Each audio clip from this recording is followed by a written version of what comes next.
Le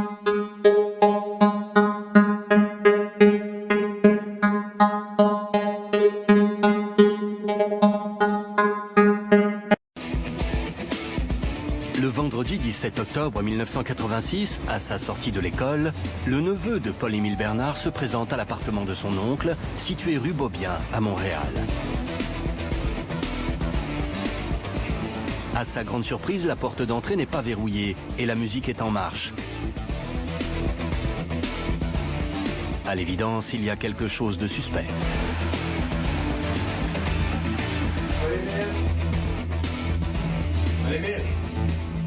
En se dirigeant vers la chambre à coucher, il fait une macabre découverte.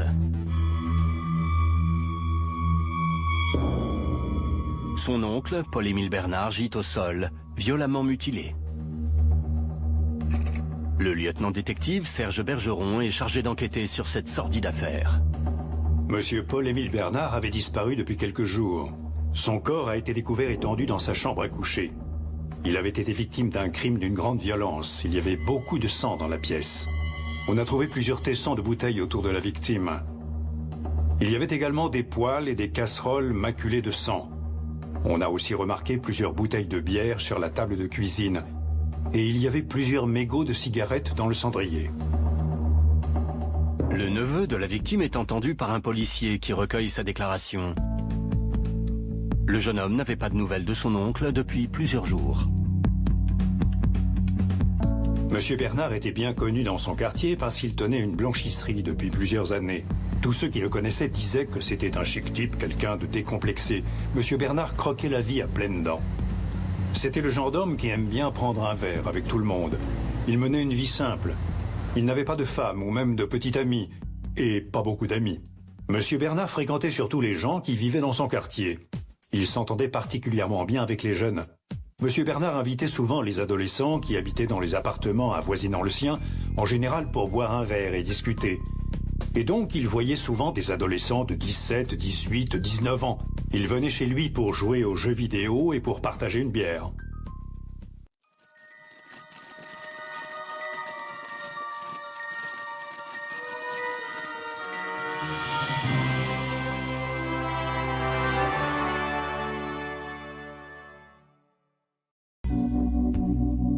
Aussitôt, des enquêteurs sont dépêchés sur place. Un technicien en identité judiciaire passe la scène de crime au peigne fin.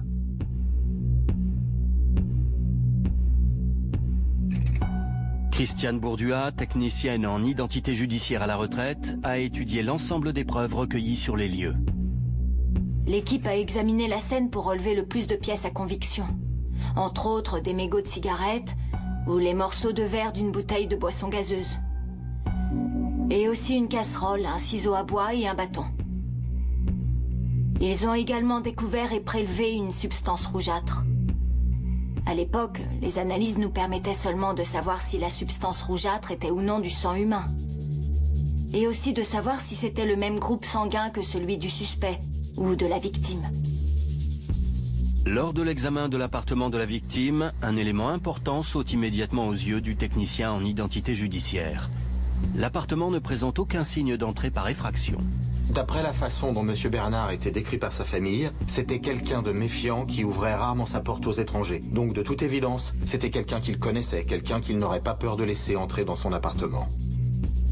L'auteur du crime était soit une personne que M. Bernard aurait invitée, soit quelqu'un qu'il aurait laissé entrer sans hésitation. Nous supposons qu'ils ont discuté tous les deux et qu'ensuite la scène du crime s'est déroulée dans la chambre à coucher de M. Bernard. Mais alors, que s'est-il passé dans cet appartement? C'était de toute évidence une scène extrêmement violente parce qu'il s'est acharné sur la victime. Il l'a frappée à plusieurs reprises au niveau du crâne. Il s'est servi de plusieurs armes improvisées, des bouteilles de liqueur, des bouteilles de bière, des casseroles. Et puis par la suite, il a tranché la gorge de la victime. Il l'a tranchée jusqu'à l'os, à plusieurs reprises. Donc, il ne s'est pas seulement contenté de l'assassiner, il a aussi sauvagement mutilé M. Bernard. Après un premier examen des lieux, les enquêteurs pouvaient affirmer que la victime avait été tuée à l'intérieur de sa chambre. M. Bernard n'avait sans doute jamais quitté sa chambre au moment de l'agression. Ils ont découvert aussi que l'auteur du crime avait lui-même saigné. La preuve, c'est qu'il y avait dans la cuisine une serviette de vaisselle et un rouleau d'essuie-tout couvert de taches de sang. L'auteur du crime avait également saigné dans le couloir, car il y avait une tache de sang sur le sol, quelque part entre la chambre de la victime et la cuisine. Une attention toute particulière est portée aux morceaux de verre brisés retrouvés autour du corps de la victime. Ces éléments de preuve sont susceptibles d'aider le travail des enquêteurs. Les enquêteurs ont récolté tous les morceaux de verre. Par la suite, ils les ont enduits avec de la poudre dactyloscopique pour essayer de trouver des empreintes digitales. Une empreinte digitale, c'est une trace laissée par le bout des doigts lorsque l'on touche une surface et qui est en général invisible à l'œil nu. Dès qu'une empreinte digitale est révélée, elle va être photographiée pour montrer son emplacement sur l'objet. Ensuite, ils utilisent un plastique, le préleveur, pour faire une copie de l'empreinte. Une fois gravée sur le plastique, l'empreinte digitale peut être préservée indéfiniment. On l'ajoute ensuite au dossier de l'affaire pour qu'elle puisse servir de preuve physique dans un tribunal. Une fois que l'empreinte est découverte, prélevée et enregistrée, il est possible de la conserver pendant 30 ans, voire 40 ans dans un dossier. Le lendemain de sa découverte, le corps de Paul-Émile Bernard est acheminé vers le laboratoire de sciences judiciaires et de médecine légale. C'est la pathologiste Yasmine Héroux qui réalise l'autopsie.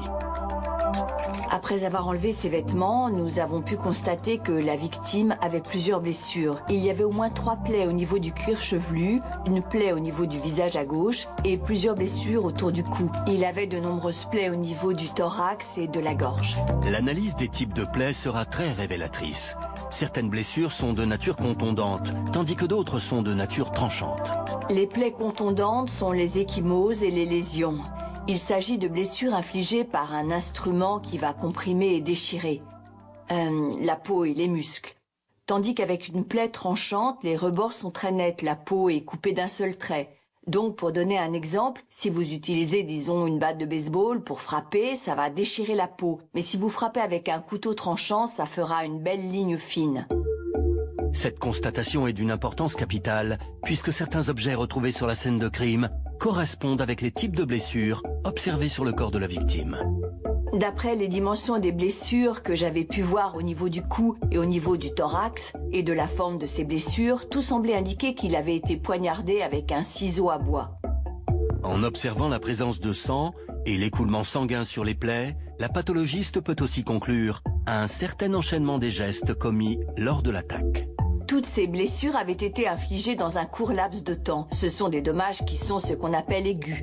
Ça veut dire que le corps a subi des attaques à une telle vitesse qu'il n'a pas pu cicatriser. Il n'y a pas eu de changement de couleur au niveau de la peau, comme l'apparition d'un bleu, par exemple. Donc c'est ce qui nous permet d'émettre cette conclusion.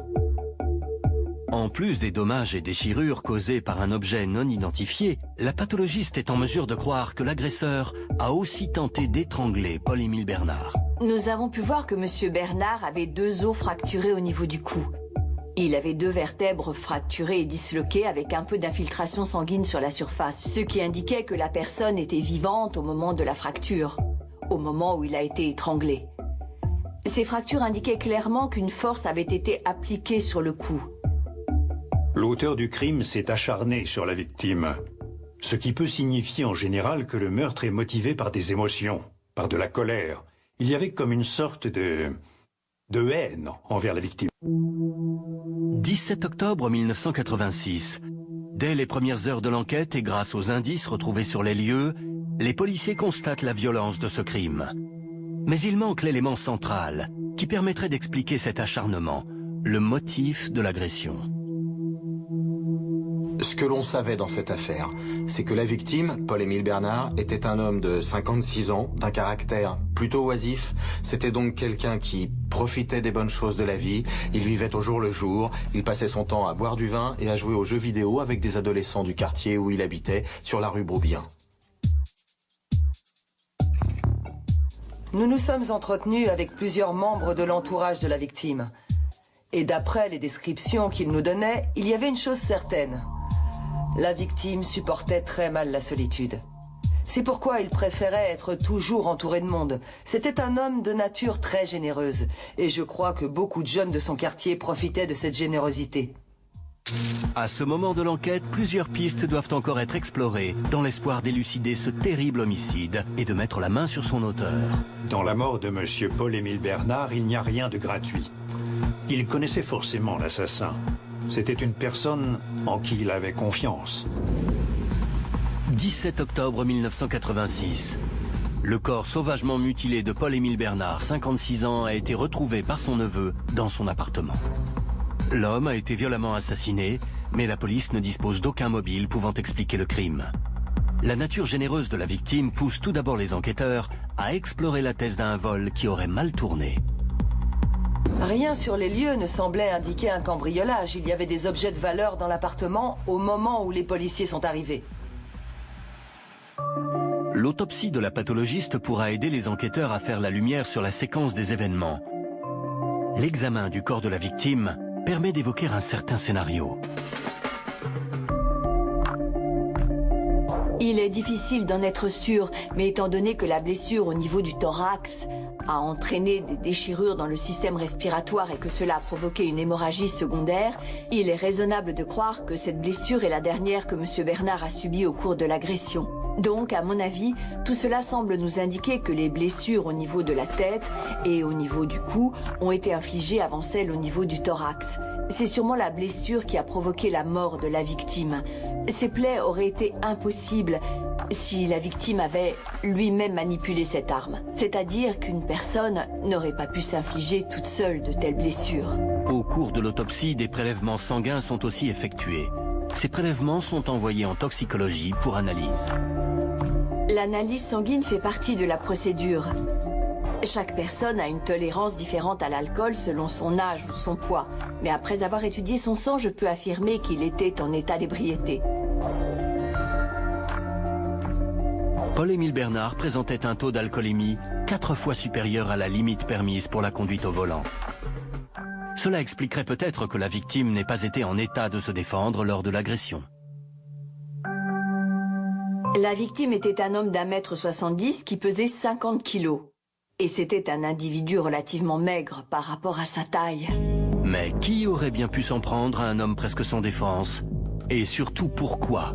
Les policiers ne trouvent ni témoins ni suspects dans cette affaire. Ils espèrent toutefois que les objets trouvés sur la scène de crime pourront les aider à faire avancer l'enquête. Tous les objets sur la scène du crime qui pourraient nous servir de preuve ou qui pourraient nous permettre d'identifier un suspect sont enregistrés et conservés. Les échantillons de sang retrouvés sur le plancher de l'appartement, sur le linge à vaisselle et sur les papiers absorbants sont comparés au sang provenant de la victime. Le groupe sanguin prélevé sur les objets appartient au groupe A, alors que la victime est du groupe AB. Au cours de cette enquête, les experts ont pu établir que le coupable avait saigné. Les traces et les objets ont été enregistrés. Nous pouvions ainsi analyser les substances et essayer d'identifier un groupe sanguin. De nos jours, grâce au test ADN, il est plus facile d'établir un lien entre une personne et un événement. Et les analyses fournissent des preuves beaucoup plus fiables. Avec les analyses que nous menions dans le temps, on pouvait seulement s'appuyer sur les empreintes digitales, sur le groupe sanguin et sur les versions de différents témoins pour comprendre comment s'était déroulée la scène. Les analyses de sang retrouvées sur certaines pièces à conviction indiquent clairement que l'agresseur de Paul-Émile Bernard s'est blessé et a saigné sur les lieux du crime. Mais sans suspect en vue, aucune comparaison du groupe sanguin n'est possible. Une autre piste s'offre toutefois aux enquêteurs, la comparaison des empreintes digitales prélevées sur la scène de crime. Chaque fois que les enquêteurs rencontraient et interrogeaient une personne de l'entourage de la victime, ils relevaient leurs empreintes digitales pour comparer avec celles qui avaient été prélevées sur les lieux afin d'éliminer les suspects. Sur cette scène, il y avait au total une quinzaine d'empreintes digitales, dont une seulement qui n'avait pas été identifiée et qui avait été trouvée sur un des nombreux morceaux de verre de la bouteille de boisson gazeuse. Avant l'arrivée de l'informatique et d'autres moyens modernes, lorsque vous trouviez des empreintes digitales sur la scène du crime, essayer de les identifier était une tâche très ardue et parfois impossible à accomplir. En effet, il fallait vérifier manuellement chaque empreinte et les comparer avec des fichiers d'empreintes digitales qui étaient classés par catégorie spécifique dans plusieurs dossiers. Rien qu'à Montréal, nous avions des milliers de fichiers dans chaque classeur. Et par conséquent, à moins d'avoir un suspect sous la main, ou des indices concluants, il y avait de fortes chances pour que le coupable vous file entre les doigts et que vous n'ayez rien pour établir son identité. Ayant épuisé toutes les ressources mises à leur disposition afin d'identifier les empreintes retrouvées sur les lieux, les enquêteurs font ensuite appel aux autres corps de la police. À l'époque, dans les années 80, il n'y avait pas de système informatique au service de police de la ville de Montréal. L'empreinte était donc photographiée en noir et blanc et une copie était envoyée à la Sûreté du Québec et aussi à la gendarmerie pour retrouver le propriétaire des empreintes relevées sur la scène du crime. Après vérification, la Gendarmerie royale du Canada et la Sûreté du Québec informent les enquêteurs qu'ils ne sont pas en mesure de retrouver l'identité du tueur. Même quand elle ne peut pas être identifiée, une empreinte digitale reste dans les dossiers informatiques. Dans une affaire de meurtre, l'empreinte est conservée pour une durée indéfinie. En décembre 1986, faute de nouvelles pistes, et après 2 mois d'enquête, le dossier sur la mort de Paul-Émile Bernard est donc classé dans les dossiers non résolus. Une enquête n'est jamais vraiment abandonnée. Un dossier d'homicide reste ouvert tant qu'il n'a pas été résolu. Nous vérifions tous les éléments, tous les indices possibles, tous les suspects possibles. Et si nous ne trouvons pas de réponse concluante, le dossier est mis de côté. Nous rencontrons et interrogeons toutes les personnes qui pourraient potentiellement être l'auteur du crime. Une fois qu'on a fait le tour de la question et qu'on a épuisé toutes les possibilités, alors pour le moment, l'affaire est laissée en suspens. S'il est clair que nous n'avons plus d'indices et pas assez de preuves, le dossier est mis de côté et ne sera ouvert que quand nous aurons de nouvelles informations. Les enquêteurs de l'époque ont fait leur travail au mieux qu'ils pouvaient, avec la technologie qui était à leur disposition à ce moment-là. Les enquêteurs ignorent toujours le mobile du meurtre de Paul-Émile Bernard. Il s'agit vraisemblablement d'un suspect non fiché sur le territoire canadien. Il leur faudra plus de 15 ans pour suivre enfin une piste sérieuse. Il a laissé tomber la politesse et m'a dit franchement « Je n'ai rien à vous dire, je n'ai aucune envie de vous parler.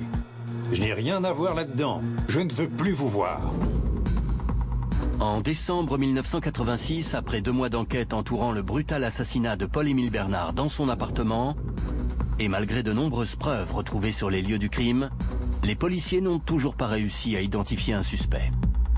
En 1986, ils ont prélevé des empreintes digitales, dont l'empreinte d'un majeur sur un des tessons de la bouteille de verre. Cette empreinte a été placée dans la banque d'empreintes digitales à Ottawa. Malheureusement, les techniques d'analyse de l'époque sont insuffisantes. Il faudra attendre de fulgurantes avancées technologiques et la création d'une section des crimes non résolus pour que ce dossier soit ressorti des archives 15 ans plus tard. J'ai reçu un appel de la gendarmerie d'Ottawa en avril 2001. Ils m'ont dit que les informaticiens de la Gendarmerie royale du Canada avaient fait, selon leurs propres termes, une sorte de nettoyage de printemps dans leur système informatique et ils avaient revérifié toutes les empreintes digitales non identifiées. Le gendarme informe Christiane Bourdua qu'une empreinte provenant d'un dossier classé non résolu vient d'être identifiée. Le dossier en question date de 1986 et concerne le meurtre d'un certain Paul-Émile Bernard. À ce moment-là, les enquêteurs ont enfin trouvé une piste. En effet, cette empreinte digitale correspondait à celle d'un individu répertorié pour avoir commis un crime en 1994. En 2001, la Gendarmerie royale du Canada utilise alors le système AFIS.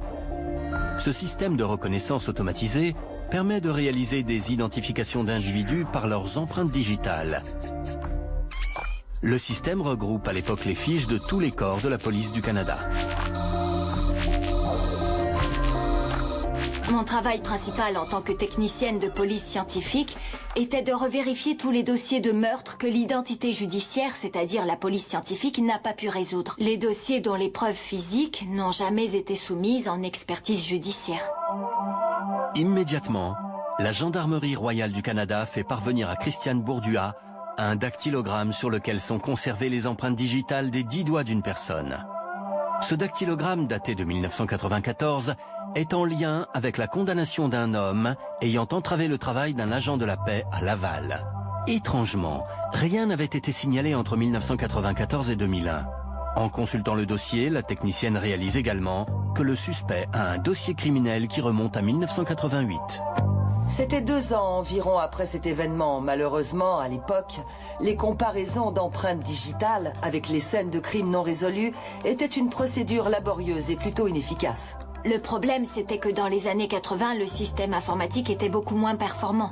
On ne pouvait pas simplement rentrer des empreintes et faire une recherche pour trouver les 10 doigts correspondants, ce qui est possible aujourd'hui. La technicienne Christiane Bourdua va devoir s'assurer que la correspondance proposée par la gendarmerie concorde bel et bien avec l'empreinte retrouvée sur le tesson de bouteille. Le doigt dont l'empreinte a été identifiée était le majeur gauche de l'assassin. À l'époque, je devais examiner méthodiquement avec des loupes chaque empreinte digitale trouvée sur la scène et les comparer avec tout un classeur d'empreintes dactyloscopiques. Ainsi, j'étais en mesure de confirmer si c'était bel et bien le doigt de l'accusé.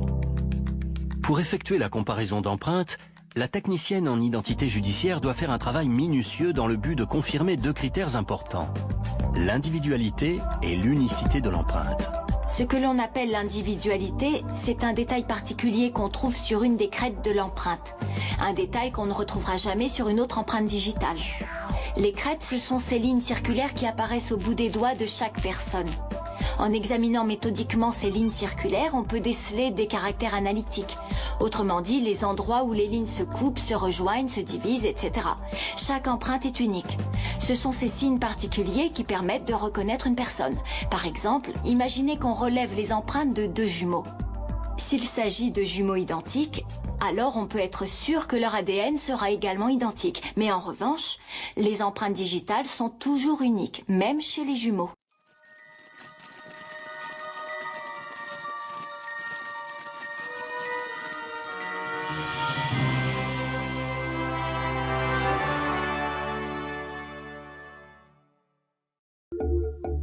À la suite de la comparaison manuelle des empreintes, Christiane Bourdua est convaincue que l'empreinte fournie par la gendarmerie et l'empreinte retrouvée sur un tesson de bouteille en 1986 appartiennent à la même personne. Un homme maintenant âgé de 33 ans. Le 19 juin 2001, 15 ans après les faits, l'enquête sur le meurtre de Paul-Émile Bernard est officiellement rouverte. Elle est confiée au lieutenant-détective Serge Bergeron. Quand on découvre l'empreinte digitale d'une personne sur la scène, ça n'en fait pas nécessairement l'auteur du crime. En revanche, ça signifie que cette personne se trouvait sur les lieux au moment des faits. Quand le dossier a été rouvert en 2001, il faut comprendre que l'accusé était alors une nouvelle personne dans l'enquête. Les enquêteurs de l'époque, en 1986, avaient interrogé toutes les personnes proches de la victime, mais aucune d'elles n'avait été reconnue comme l'auteur du crime. Et après quelques recherches dans nos banques de données policières, j'ai enfin trouvé l'adresse d'un suspect potentiel. Je suis donc entré en contact avec cet homme et j'ai essayé de le voir en personne. Le suspect identifié par le policier est un homme de 33 ans. En 1986, au moment de la mort de Paul-Émile Bernard, l'adulte que l'enquêteur Bergeron s'apprête à rencontrer était âgé de 17 ans. Une information très importante, considérant que le dossier indique que M. Bernard s'entourait d'adolescents. Je trouve ses numéros personnels, je lui téléphone, je me présente, je lui dis que je suis Serge Bergeron, sergent détective à la section des homicides. Je lui explique que j'aimerais le rencontrer pour lui poser des questions concernant un meurtre qui a eu lieu en 1986.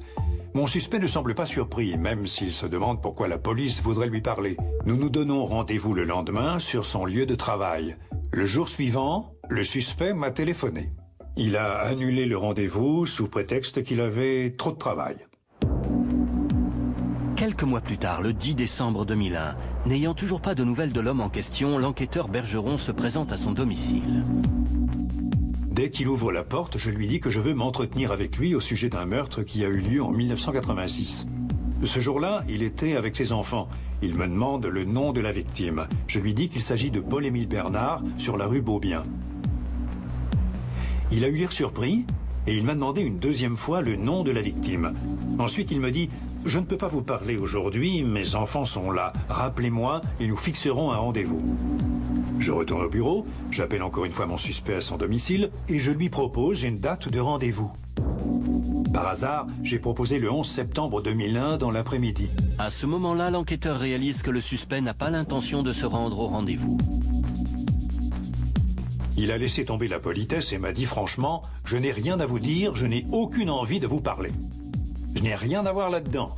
Je ne veux plus vous voir. » J'ai rétorqué, que vous le vouliez ou non, un jour ou l'autre, vous serez obligé de répondre à mes questions. J'ai besoin de vous pour élucider le meurtre de Paul-Émile Bernard. À ce moment-là, il a raccroché et j'ai dit à mon partenaire de l'époque, je crois qu'on tient notre homme. Au cours d'un échange téléphonique houleux, le suspect refuse de soumettre volontairement un échantillon d'ADN. L'enquêteur Bergeron se retourne donc sur les preuves recueillies sur la scène de l'époque. Il s'intéresse particulièrement aux mégots de cigarettes, à une tache de sang au sol, ainsi qu'au linge à vaisselle et au papier souillé de sang. Le dossier indique que le sang prélevé n'appartient pas à la victime. Il pourrait donc appartenir au suspect. Pour en être sûr, j'ai demandé qu'on fasse des tests ADN. Les pièces à conviction saisies en 1986 sont expédiées au laboratoire de sciences judiciaires et de médecine légale, dans l'espoir d'en extraire un ADN. L'enquêteur Bergeron devra toutefois s'armer de patience.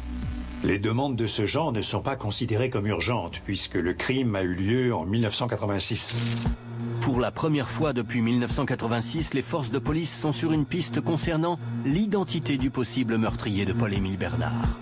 L'enquêteur Bergeron devra cependant attendre un peu plus de 2 ans avant d'avoir suffisamment de preuves scientifiques pouvant incriminer le suspect. J'étais très content.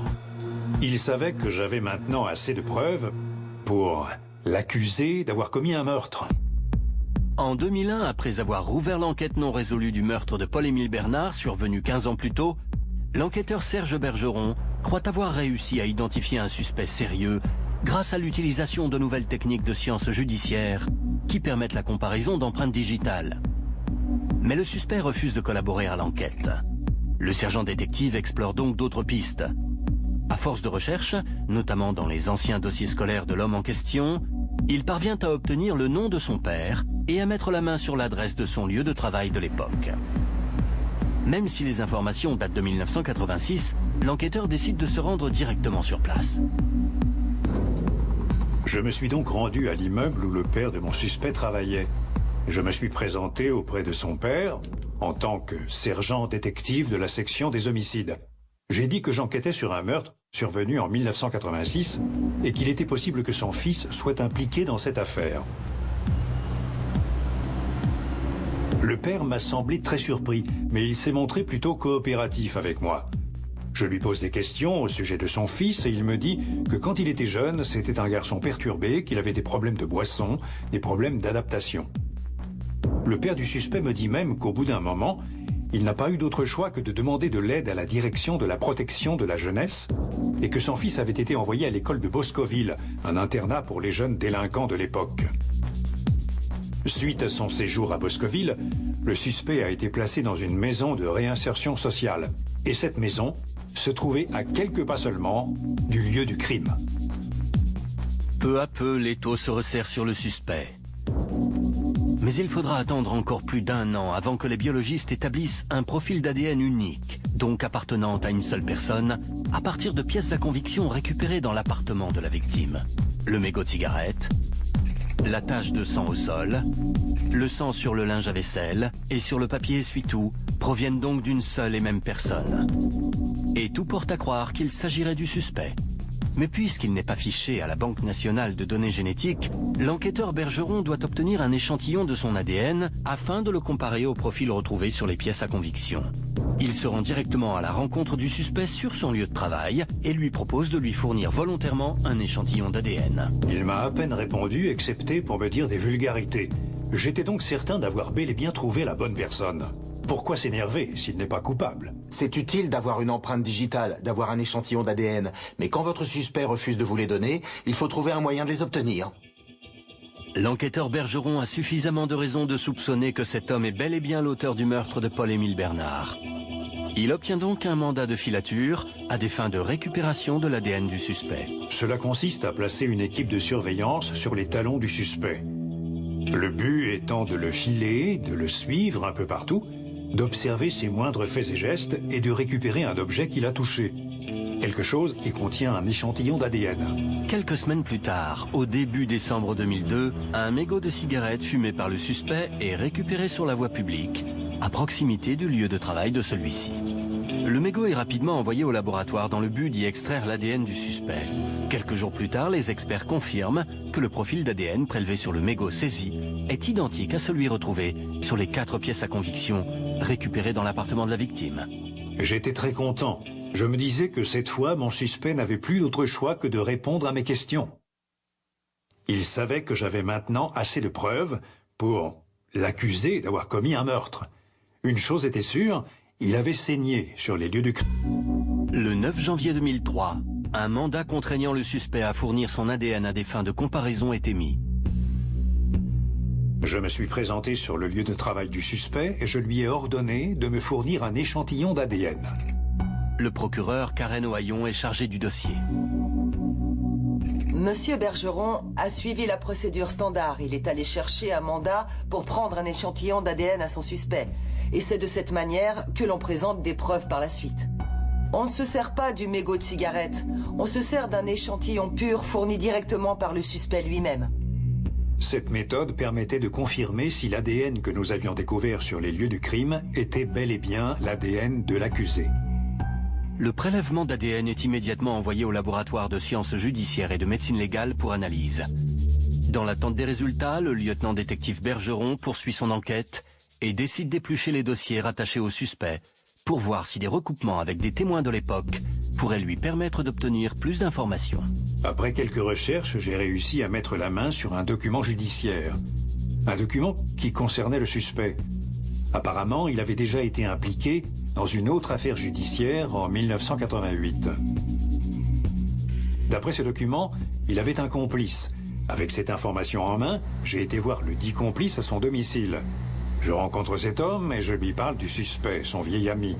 Et cet homme me dit « C'est drôle, j'ai justement dîné avec lui ce week-end. Il m'a même parlé de vous. » Il m'apprend que quand il était adolescent, il vivait dans un appartement près de celui de M. Paul-Émile Bernard.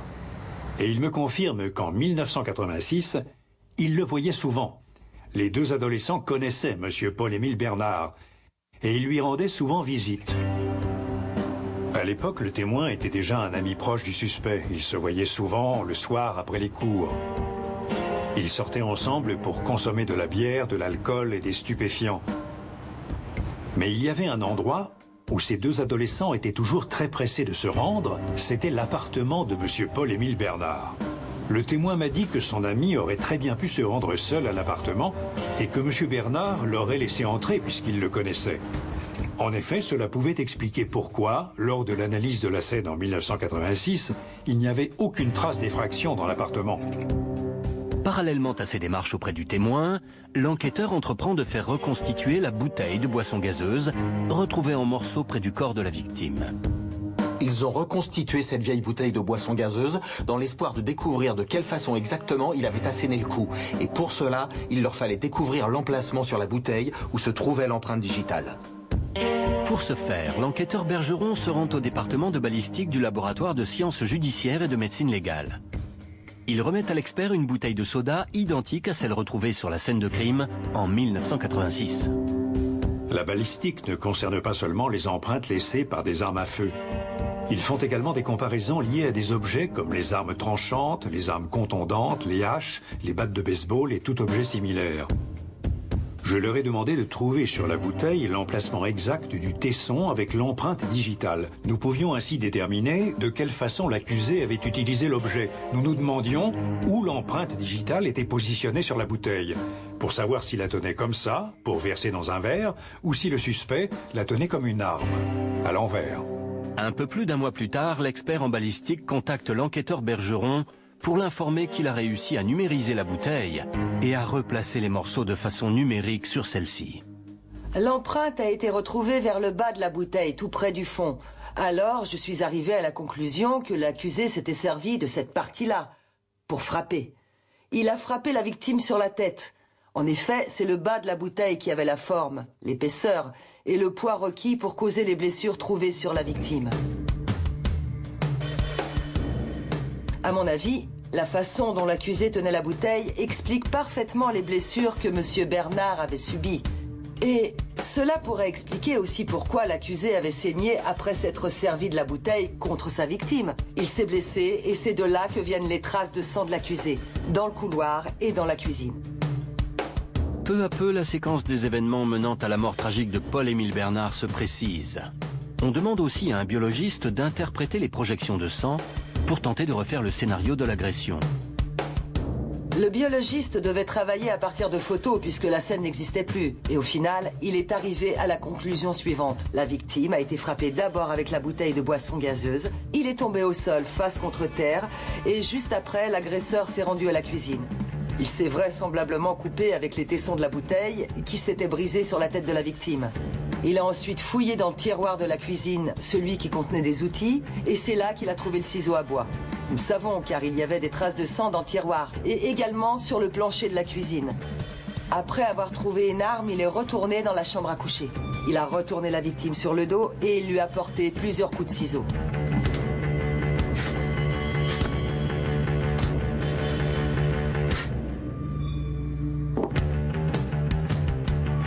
C'est tout de même assez fascinant de voir à quel point, en prenant quelques photos, on est capable de raconter une histoire.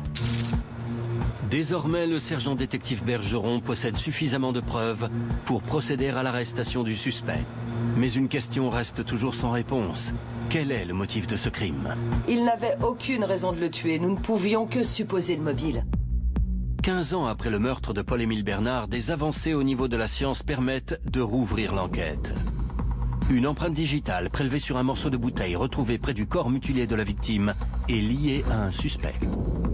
Des experts en balistique réussissent à recomposer virtuellement la bouteille de boisson gazeuse, dont les morceaux avaient été conservés depuis 1986, et arrivent à la conclusion que cette bouteille a servi comme arme du crime. De plus, des analyses biologiques placent le suspect sur les lieux du crime. La preuve est maintenant suffisante pour faire émettre un mandat d'arrestation. Le 16 juin 2003, jour de la date anniversaire de la victime qui aurait eu 73 ans, le suspect est arrêté. Il est alors âgé de 33 ans. Quand je l'ai arrêté, l'accusé n'a pas dit un mot. C'était un homme résigné. Imaginez la surprise d'apprendre qu'un homme âgé de 33 ans, qui menait une vie tout à fait normale, qui avait un emploi stable, une épouse et 3 enfants, soit arrêté pour un crime qu'il avait commis quand il était âgé de 17 ans seulement. Son passé l'avait rattrapé. C'est la pensée que j'ai eue au moment de son arrestation. Les avancées au niveau de l'ADN ont complètement changé les règles dans le monde des enquêtes. Grâce à cette technique, les gens qui croyaient avoir commis le crime parfait ou qui croyaient n'avoir laissé aucune trace derrière eux pouvaient maintenant être sûrs qu'on finirait par les pincer. Les criminels vivaient dans la peur que leur passé les rattrape. Autrement dit, une personne qui avait commis un crime des années plus tôt pouvait s'attendre à ce qu'un policier vienne frapper à sa porte un beau matin alors qu'elle est en train de déjeuner avec sa famille. Mais à cette heure, le motif de l'agression reste toujours inconnu. C'était la première affaire de meurtre à Montréal qui ait jamais été élucidée par test ADN. Et au moment où l'accusé se présentait devant la cour, c'était aussi une première au Canada. Il faut savoir que la loi venait de changer. La loi sur les jeunes délinquants était devenue la loi sur la justice pénale pour adolescents. Une loi qui donnait du fil à retordre au ministère public. En effet, la loi disait que dorénavant, dans le cas où le crime était particulièrement grave ou en tout cas très sérieux, on pouvait demander que l'accusé, si cet accusé est mineur au moment des faits, subisse une sentence en tant qu'adulte. Rapidement, cette question capte l'attention des médias.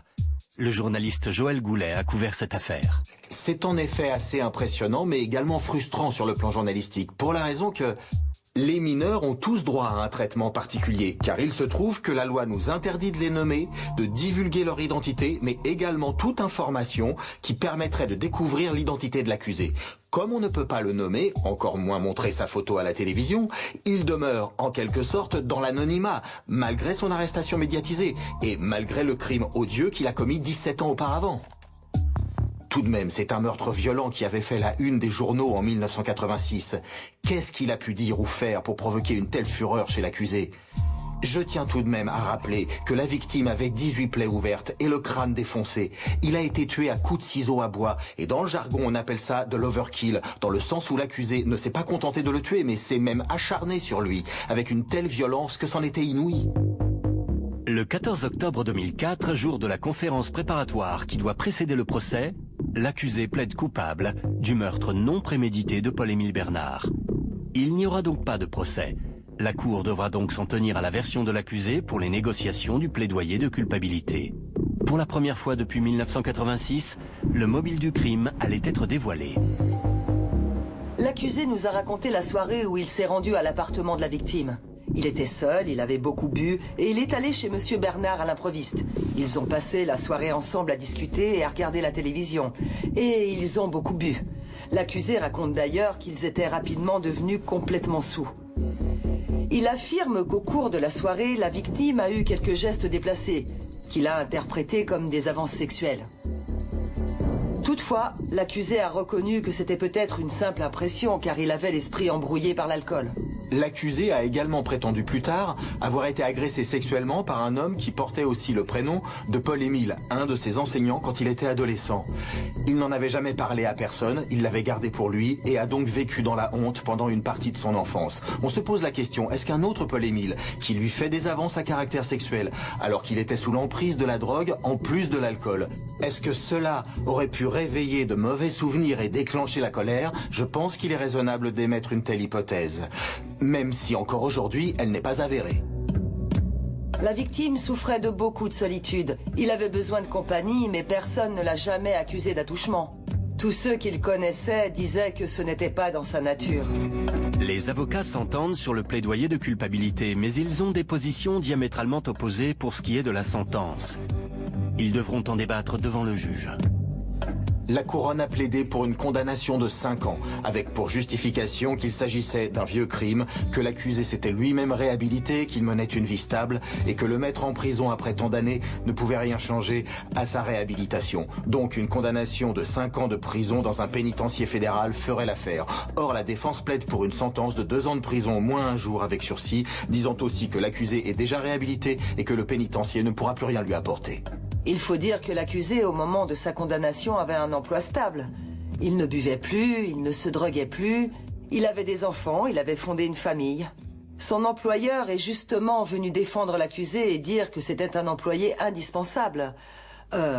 Sa belle-mère est venue aussi pour témoigner et raconter son parcours, son évolution, et comment il a réussi à reprendre sa vie en main, grâce à elle et grâce à sa femme. Et donc, le juge a pris en considération tous ces éléments.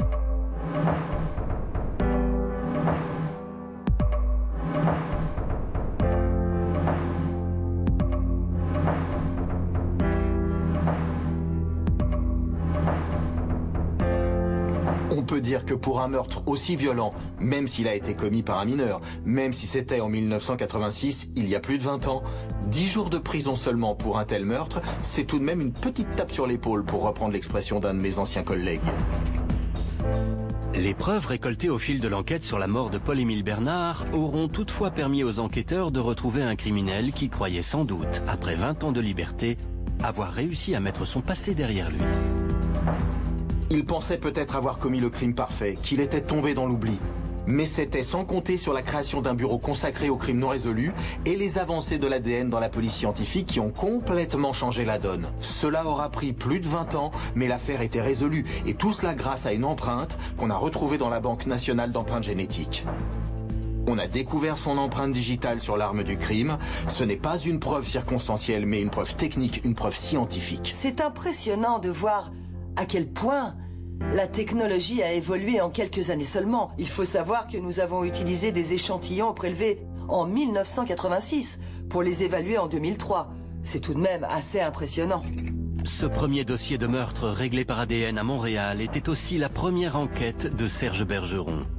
Une enquête pour laquelle il a fait preuve de beaucoup d'inventivité et d'acharnement afin que la lumière soit faite sur les circonstances entourant la mort de Paul-Émile Bernard. La seule limite qu'on pourrait avoir quand on veut résoudre une affaire, c'est de ne pas utiliser son imagination. Il ne faut pas avoir peur de sortir des sentiers battus.